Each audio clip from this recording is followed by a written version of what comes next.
முதலில் தலைப்புச் செய்திகளை பார்க்கலாம். ஈரான் அதிபர் மசூத் பெஷேஷ்கியான் போரை முடிவுக்கு கொண்டுவர 3 அடிப்படை நிபந்தனைகளை முன்வைத்துள்ளார். தெஹ்ரானின் சட்டப்பூர்வ உரிமைகளை அங்கீகரிப்பது, போரினால் ஏற்பட்ட இழப்புகளுக்கு இழப்பீடு வழங்குவது, எதிர்காலத்தில் தாக்குதல்கள் நடைபெறாமல் உறுதியான சர்வதேச பாதுகாப்பு உத்தரவாதங்கள் பெறுவது ஆகிய 3 உத்தரவாதங்களை அளித்தாலே போர் நிறுத்தம் என ஈரான் அதிபர் நிபந்தனை விதித்துள்ளார். வளைகுடா பகுதியில் 2 வெளிநாட்டு எண்ணெய் டேங்கர்கள் மீது நடத்தப்பட்ட தாக்குதல்களை தொடர்ந்து ஈராக் தனது எண்ணெய் துறைமுக நடவடிக்கைகளை முழுமையாக நிறுத்தியுள்ளது. அதேவேளை பஹ்ரைன், குவைத், ஐக்கிய அரபு எமிரேட்ஸ், சவுதி அரேபியா ஆகிய நாடுகள் ஈரானிடமிருந்து வந்த மேலும் பல ஏவுகணைகள் மற்றும் ட்ரோன்களை இடைமறித்துள்ளதாக அறிவித்துள்ளது. அமெரிக்க இஸ்ரேல் கூட்டுப்படை ஈரானின் வங்கியை குறிவைத்து தாக்குதல் நடத்தியது. இதற்கு பதிலடி தரும் வகையில் அமெரிக்க இஸ்ரேல் ஆதரவு வங்கிகள் மீது ஈரான் தாக்குதல் நடத்தலாம் என்பதால் வளைகுடா நாடுகளில் பல வங்கிகள் மூடப்பட்டுள்ளது. ஈரானின் அச்சுறுத்தல்களை தொடர்ந்து ஐக்கிய அரபு எமிரேட்ஸில் சிட்டி பேங்க் தனது பெரும்பாலான கிளைகளை மூடுவதாக அறிவித்துள்ளது. துபாயில் உள்ள அதன் அலுவலகங்களிலிருந்து ஊழியர்கள் வீட்டிலிருந்து பணியாற்றுமாறு உத்தரவிடப்பட்டுள்ளது. இதேபோல் ஸ்டாண்டர்ட் சார்ட்டர்ட் வங்கியும் துபாய் அலுவலகங்களை காலி செய்து வருகிறது. கத்தாரில் HSBC அனைத்து கிளைகளையும் தற்காலிகமாக மூடியுள்ளது. அமெரிக்க உளவுத்துறை மதிப்பீட்டின்படி ஈரான் தலைமை இன்னும் உறுதியுடன் நிலைத்திருக்கிறது. அரசு விரைவில் சரியும் அபாயம் இல்லை என மதிப்பிடப்பட்டுள்ளது. உச்ச தலைவர் அலி கமேனி கொல்லப்பட்ட பின்னரும் ஆட்சி மக்கள் மீதான கட்டுப்பாட்டை தக்கவைத்துள்ளதாக அமெரிக்க உளவு அறிக்கைகள் தெரிவிக்கின்றன. இஸ்ரேலிய அதிகாரிகளும் இந்த கருத்தை ஒப்புக்கொண்டுள்ளனர். சவுதி அரேபியாவின் ஷைபா எண்ணெய் வயல் நோக்கி சென்ற 2 ட்ரோன்களை சவுதி பாதுகாப்பு படைகள் இடைமறித்து அழித்துள்ளன. இன்று இதுவரை பல ட்ரோன் தாக்குதல் முயற்சிகளை சவுதி அரேபியா தடுத்துள்ளதாக அறிவித்துள்ளது. குவைத்தில் இடைமறிக்கப்பட்ட ஈரானிய ட்ரோன்களின் இடிபாடுகள் விழுந்ததால் 6 மின்சார பரிமாற்றம் சேதமடைந்து செயலிழந்துள்ளது. இருப்பினும் நாடு முழுவதும் மின்சாரம் மற்றும் குடிநீர் விநியோகம் சீராக உள்ளதாக குவைத் அதிகாரிகள் தெரிவித்துள்ளனர். ஈராக்கின் எர்பில் நகரில் உள்ள இத்தாலிய ராணுவ தளத்தின் மீது ஏவுகணை தாக்குதல் நடத்தப்பட்டுள்ளது. இதில் இத்தாலிய துருப்பினருக்கு எவ்வித உயிரிழப்போ காயமோ ஏற்படவில்லை. அனைவரும் பாதுகாப்பாக உள்ளதாக இத்தாலிய பாதுகாப்பு அமைச்சகம் உறுதிப்படுத்தியுள்ளது. வளைகுடாவில் எண்ணெய் டேங்கர்கள் மீதான தாக்குதல்களை கண்டித்து ஈராக் அரசு அறிக்கை வெளியிட்டுள்ளது. சர்வதேச கடல் வழித்தடங்கள் மற்றும் எரிசக்தி விநியோக பாதைகள் பிராந்திய மோதல்களிலிருந்து பாதுகாக்கப்பட வேண்டும் என ஈராக் எண்ணெய் அமைச்சகம் வலியுறுத்தியுள்ளது.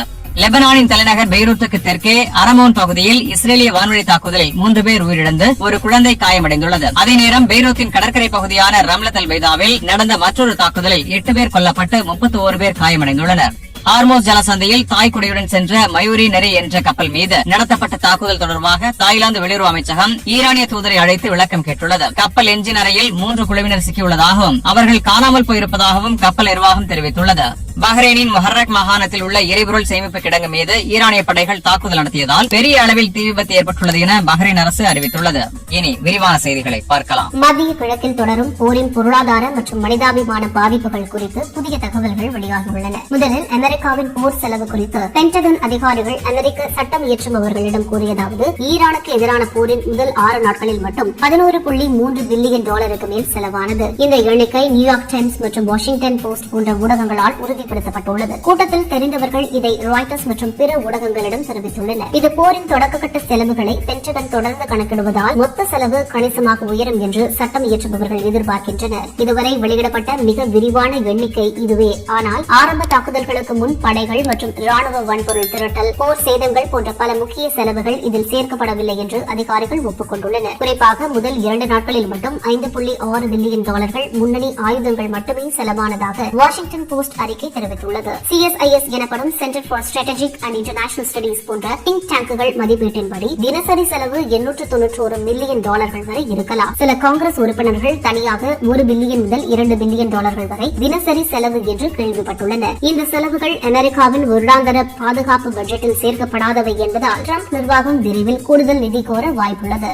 போரின் விளைவுகள் லெபனானில் தீவிரமடைந்துள்ளன. லெபனான் சுகாதார அமைச்சகம் வெளியிட்ட சமீபத்திய எண்ணிக்கைகளின்படி லெபனானுக்கு எதிரான புதுப்பிக்கப்பட்ட இஸ்ரேலிய ஆக்கிரமிப்பு தொடங்கியதிலிருந்து இஸ்ரேலிய வான்வழி தாக்குதல்களால் இதில் 91 குழந்தைகள் உட்பட 634 குடிமக்கள் கொல்லப்பட்டுள்ளனர். 1586 பேர் காயமடைந்துள்ளனர். மேலும் சுகாதாரத்துறை கடுமையாக பாதிக்கப்பட்டுள்ளது. அமைச்சகத்தின் தகவலின்படி மார்ச் 10 வரை 14 சுகாதார ஊழியர்கள் பலியானதாகவும் 45 பேர் காயமடைந்ததாகவும் அறிவித்தது. ஆம்புலன்ஸ்கள் உட்பட 7 வாகனங்கள் மற்றும் 8 மருத்துவ மற்றும் அவசர மையங்கள் சேதமடைந்துள்ளன. 21 இஸ்ரேலிய தாக்குதல்கள் அவசர சேவைகளை நேரடியாக குறிவைத்துள்ளன. இதனால் லெபனானில் 8 லட்சத்திற்கும் மேற்பட்டோர் இடம்பெயர்ந்துள்ளனர். ஈரானுக்கும் அமெரிக்கா இஸ்ரேல் கூட்டணிக்கும் இடையே தொடரும் மோதல் இப்போது வங்கி மற்றும் பொருளாதார இலக்குகளை நோக்கி திரும்பியுள்ளது. பிரிட்டிஷ் வங்கியான ஸ்டாண்டர்ட் சார்ட்டர்ட் துபாய் அலுவலகங்களில் இருந்து ஊழியர்களை வெளியேற்ற தொடங்கியுள்ளது. ஊழியர்களை வீட்டிலிருந்து பணியாற்றுமாறு அறிவுறுத்தியுள்ளது. இந்த தகவலை ராய்டர்ஸ் செய்தி நிறுவனத்திடம் 2 நம்பகமான ஆதாரங்கள் உறுதிப்படுத்தியுள்ளன. இதேபோல அமெரிக்க வங்கியான சிட்டி குரூப் மற்றும் கோல்ட்மேன் சாக்ஸ் போன்ற பெரிய வங்கிகளும் துபாய் அலுவலகங்களை காலி செய்ய ஊழியர்களுக்கு உத்தரவிட்டுள்ளன. துபாய் இன்டர்நேஷனல் பைனான்சியல் சென்டர் மற்றும் OUD மெட்டா பகுதிகளில் உள்ள அலுவலகங்கள் பெரும்பாலும் காலியாக்கப்பட்டுள்ளன. இந்த நடவடிக்கைகள் அனைத்தும் ஈரான் விடுத்துள்ள கடுமையான எச்சரிக்கைக்கு பிறகு வந்துள்ளன. ஈரானின் கதம் அல் அன்பியா ராணுவ தலைமையகத்தின் செய்தி தொடர்பாளர் இப்ராஹிம் ஜோல் ஃபஹாரி புதன்கிழமை அளித்த அறிக்கையில் கூறியதாவது, அமெரிக்க ராணுவமும் கொடூர ஜியோனிஸ்ட் ஆட்சியும் தோல்வியடைந்த பிரச்சாரத்திற்கு பிறகு எங்கள் வங்கியை குறிவைத்துள்ளன. டெஹ்ரானில் உள்ள பேங்க் சபா நிர்வாக கட்டிடம் மீது இரவு நேரத்தில் தாக்குதல் நடத்தப்பட்டது. இது சட்டவிரோதமான மற்றும் அசாதாரணமான போர் செயல். இதனால் பிராந்திய பகுதி முழுவதும் அமெரிக்க மற்றும் ஜியோனிஸ்ட் ஆட்சியுடன் தொடர்புடைய பொருளாதார மையங்கள், வங்கிகள் மற்றும் நிதி நிறுவனங்களை குறிவைக்க வேண்டிய நிலை ஏற்பட்டுள்ளது. மேலும் பொதுமக்களுக்கு கடுமையான எச்சரிக்கை விடுத்த அவர், அமெரிக்கா அல்லது இஸ்ரேலிய நிதி நலன்களுடன் தொடர்புடைய வங்கிகளை தவிர்க்கவும், அவை பதிலடி நடவடிக்கைகளில் இலக்காகலாம். குறைந்தபட்சம் 1 கிலோமீட்டர் தொலைவுக்கு அப்பால் இருங்கள் என்று கூறினார். ஈரானிய அரசு ஊடகங்கள் இதை வெளியிட்டுள்ளன. ஐக்கிய அரபு எமிரேட்ஸ், குறிப்பாக துபாய், கடந்த 2 தசாப்தங்களாக உலகின் மிக முக்கிய நிதி மையங்களில் ஒன்றாக உயர்ந்துள்ளது. நூற்றுக்கணக்கான சர்வதேச வங்கிகள், சட்ட நிறுவனங்கள், முதலீட்டு நிறுவனங்கள், சொத்து மேலாண்மை நிறுவனங்கள் இங்கு செயல்படுகின்றன. ஸ்டாண்டர்ட் சார்ட்டர்ட் வங்கி UAE-யில் கணிசமான இருப்பை கொண்டுள்ளது. HSBC, JP Morgan போன்றவையும் இங்கு விரிவாக இயங்கி வருகின்றன. ஆசியா, ஐரோப்பா, மேற்கு ஆசியா இடையேயான மூலதனம் மற்றும் ஒப்பந்தங்களுக்கு வளைகுடா பகுதி மையமாக உள்ளது. ஆனால் தற்போதைய புவிசார் அரசியல் அழுத்தங்கள் இதை கடுமையாக பாதிக்க தொடங்கியுள்ளன. HSBC வங்கி கட்டாரில் உள்ள தனது அனைத்து கிளைகளையும் மேலும் அறிவிக்கும் வரை மூடியுள்ளது. வாடிக்கையாளர்களுக்கு அனுப்பிய SMS-இல் ஊழியர்கள் மற்றும் வாடிக்கையாளர்களின் பாதுகாப்பே எங்கள் முதன்மை முன்னுரிமை, அரசு வழிகாட்டுதல்களை பின்பற்றி உள்திட்டங்களுடன் பணி ஏற்பாடுகளை நிர்வகிக்கிறோம் என்று தெரிவித்துள்ளது. வளைகுடா பகுதி முழுவதும் பல வெளிநாட்டு மற்றும் உள்ளூர் நிறுவனங்கள் ஊழியர்களை வீட்டில் இருந்து பணியாற்ற அறிவுறுத்தியுள்ளன. யுனைடெட் அரப் எமிரேட்ஸ் அரசு தனியார் துறை நிறுவனங்களுக்கு 3 நாட்களுக்கு ஒர்க் ஃப்ரம் ஹோம் செயல்படுத்த அறிவுறுத்தியுள்ளது.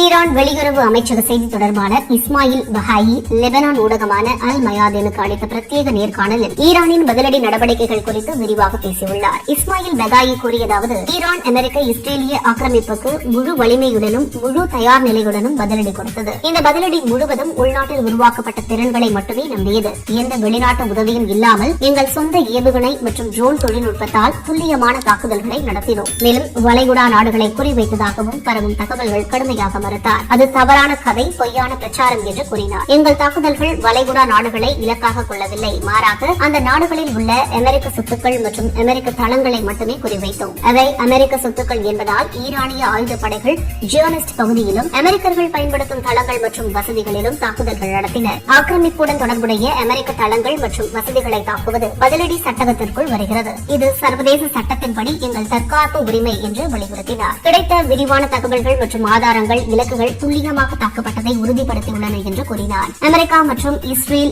ஈரானிய ஏவுகணை மற்றும் ட்ரோன்களால் ஏற்பட்ட சேதத்தை குறைத்து காட்ட முயல்கின்றன. ஆனால் ஆன்லைனில் கிடைக்கும் டசன் கணக்கான காணொலிகள் மற்றும் ஆதாரங்கள் எங்கள் தாக்குதல்கள் இலக்குகளை துல்லியமாக தாக்கியதை நிரூபிக்கின்றன. அவர்களின் குற்றச்சாட்டுகள் பொய்யானவை என்று மறுத்தார். ராஜதந்திர முயற்சிகள் குறித்தும் கடுமையான குற்றச்சாட்டுகளை முன்வைத்தார். அமெரிக்கா இருமுறை ராஜதந்திர பேச்சுவார்த்தை பாதையை துரோகம் செய்தது. பல பொய்கள் பரப்பப்பட்டன. நாங்கள் எப்போதும் ராஜதந்திரத்தை விரும்பினோம், ஆனால் அவர்கள் போரை தேர்ந்தெடுத்தனர். இப்போது எங்கள் தற்காப்பு மட்டுமே வழி என்று கூறினார். இந்த நேர்காணல் அல் மயாதீனில் வெளியான சில மணி நேரங்களில் உலக ஊடகங்களில் பரவியுள்ளது. ஈரான் தரப்பு தொடர்ந்து டிஃபென்சிவ் ரெஸ்பான்ஸ், தற்காப்பு பதிலடி என்று வலியுறுத்தி வருகிறது. வளைகுடா நாடுகளில் உள்ள அமெரிக்க தளங்கள் மீது தாக்குதல்கள் நடத்தப்பட்டதாக ஈரான் அறிவித்துள்ளது. ஆனால் அவை அமெரிக்க சொத்துக்கள் என்பதால் நியாயமானவை என்றும் வாதிடப்படுகிறது.